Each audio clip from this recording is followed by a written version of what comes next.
The Huns, the fierce people who became a fearsome empire.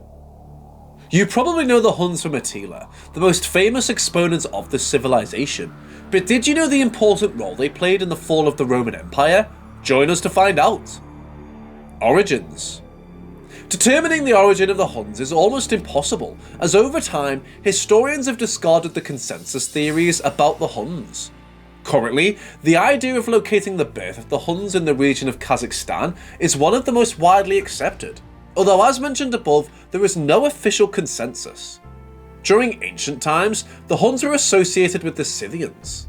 Moreover, the Christian society of the time was terrified of the coming of the Antichrist, so any unknown people were demonized, feared, and marginalized. In fact, the work The Origin and Deeds of the Goths, published by the Roman historian Jordanes in 551 AD, describes the Huns as descendants of demons and sorcerers. The Huns have also been associated with another nomadic people, the Xiongnu. Both civilizations shared several characteristics, such as prowess with the bow, a tendency to attack at night, and great equestrian skills. According to several historians, this theory arose to define the struggle between East and West. The Huns and Rome. In 91 AD, Tacitus, a Roman politician and historian, mentioned the Huns in one of his writings, portraying them as another of the barbarian peoples, without recognizing them as a major threat. Paradoxically, it would be the Huns who indirectly would put an end to the Roman Empire, due to the presence they exerted on the peoples close to the Great Empire. Between 395 and 398, the Huns invaded Thrace and Syria with enormous ferocity, destroying everything in their path and setting fire to crops, making it clear that they had no interest in settling in those regions. Interestingly, there were Huns serving the Roman army at that time, which makes it clear that the Huns had a decentralized leadership and did not answer to a single leader, but that the great tribe was divided into sub-tribes and each of them had its own leader. Fortunately for the Romans, this allowed them to keep peace with the Huns, as they found a clever way to deal with the unstoppable Hun army. In 408, one of the Hun tribes, commanded by Uldin, sacked Thrace and paralysed all of Rome. Since the Roman government knew it could not expel the fierce Hun warriors, they tried to negotiate peace with Uldin by offering him money, but the Hun leader demanded an exorbitantly high amount. This began one of the Romans' favourite strategies for dealing with the Huns, bribing subordinates. Although the history between Romans and Huns is long and bloody, the various Hun invasions of other civilizations also influenced the fall of the Roman Empire. Moreover, the Huns had a direct influence on this fact, since the settlement of other civilizations in Roman lands caused a great political and economic destabilization in the empire.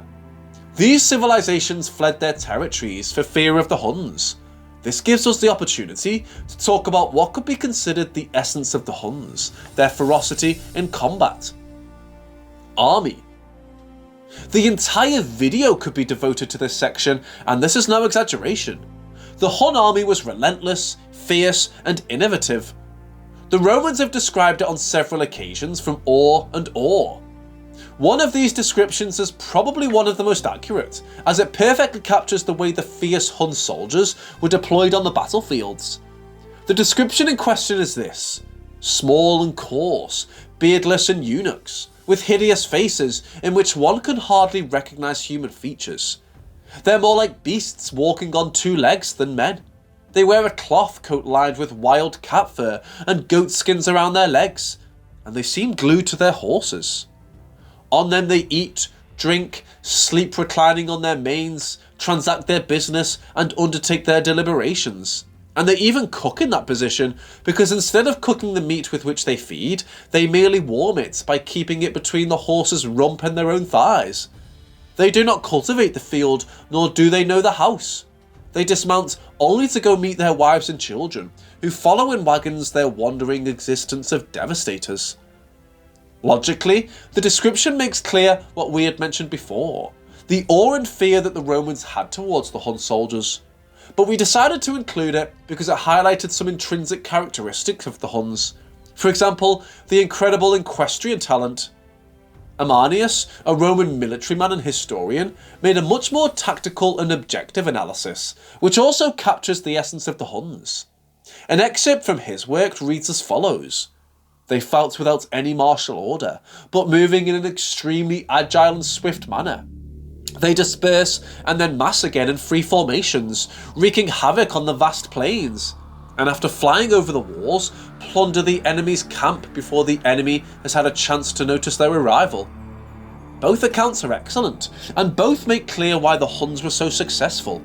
First of all, their attacks were dynamic and energetic. Their unformed and unordered advance was full of openings, but this disorder was precisely what gave them victory, as the enemies did not know how to respond to this innovative way of fighting. And this is what brings us to the second point, the fear they generated. At that time, news of an invincible army became a rumour that travelled throughout the region. Therefore, when the Huns finally attacked a site, their fame arrived before them and already gave them the victory. Consolidation as an empire. Such a feared and powerful army would sooner or later become an empire. There is no exact date for the creation of the Hun Empire, since it's difficult to determine at what point they ceased to be a confederation of nomadic tribes to establish themselves as an empire. What is certain is that this group of nomadic tribes that appeared in Central Asia reached its peak thanks to Rugila, the man who managed to politically unite all the Hun tribes and gave them a common goal. Rugila led several campaigns to Europe, the most remembered of them all being the attack on the Roman Empire in the west, against whom he had raged. A clear example of this is the coup he planned to strike against the Eastern Roman Empire, which he was unable to carry out due to his sudden death. Rugila was succeeded on the throne by his two nephews, the mythical Attila and his brother Bleda. The double reign of these brothers was even more ambitious than that of Rugila, for they forced the Romans to the east to sign the Treaty of Margus, which consisted of granting commercial rights to the Huns, in addition to a very large annual tax. This would bring peace between the two for a very short period of time, as the Romans failed to comply with some clauses of the treaty. This led to multiple invasions and looting, so the Roman Emperor of the East, Theodosius II, had no choice but to accept the demands of the Huns and sign the peace again. Reign of Attila. Bleda died in 445, making Attila the sole monarch of the Hun Empire. The mythical king was finally able to take his unbridled ambition to the battlefields, and it did not take him long to prove it. For the following year, he led a successful and devastating campaign against the Eastern Roman Empire. According to some records, the advance of the Huns was so lethal that they charged 70 cities and almost reached the capital. But an epidemic broke out among the troops, and they had to withdraw from the place. As a result of this, the Eastern Romans signed peace with the Huns to avoid being overthrown. Although their relationship with the Eastern Roman Empire was strained, the opposite was true in the West, as they had cultivated great friendship with Flavius Attius, a powerful and influential Roman general who spent time amongst the Huns. Peace between them had lasted for years, but this changed in 450, when a political conflict between Attila and Honoria, the king's sister, sparked a major misunderstanding that pitted the two empires against each other. Apparently, Honoria sent a ring to Attila to ask for his help, as she wanted to avoid an arranged marriage between her and a Roman senator. But Attila understood this as a marriage proposal and wanted to claim the right to dominate half of the Western Roman Empire. This event, added to the fact that they had already left the Eastern Empire practically in ruins due to numerous plunders, led Attila to want to repeat the same thing in the Western Empire. In 451, war broke out between the two empires. Attila was tactically defeated by Flavius Attius at the Battle of Chalons, so he briefly withdrew from Rome. Although this fact is often criticised, as some historians claim that the battle was not a defeat, it is a reality that this postponed Attila's plans to conquer Rome's Western Empire. The Hun monarch continued to lead several campaigns in the Italian peninsula, plundering and destroying cities until the day of his death in 453, when a nosebleed prevented him from carrying out his plan to attack Constantinople. End of the Hun Empire.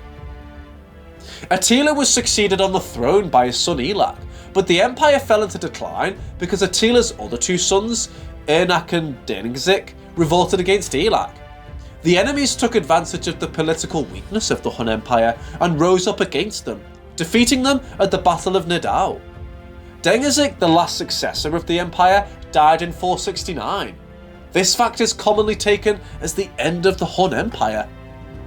What began as a simple confederation of nomadic tribes ended in a mighty empire that is largely credited with the fall of the Roman Empire.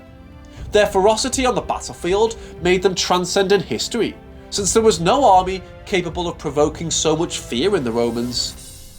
Don't close the video yet! Before you go, please subscribe and leave us a like if you like the content. It will help us to grow and continue making much more content. Now, without further ado, we say goodbye.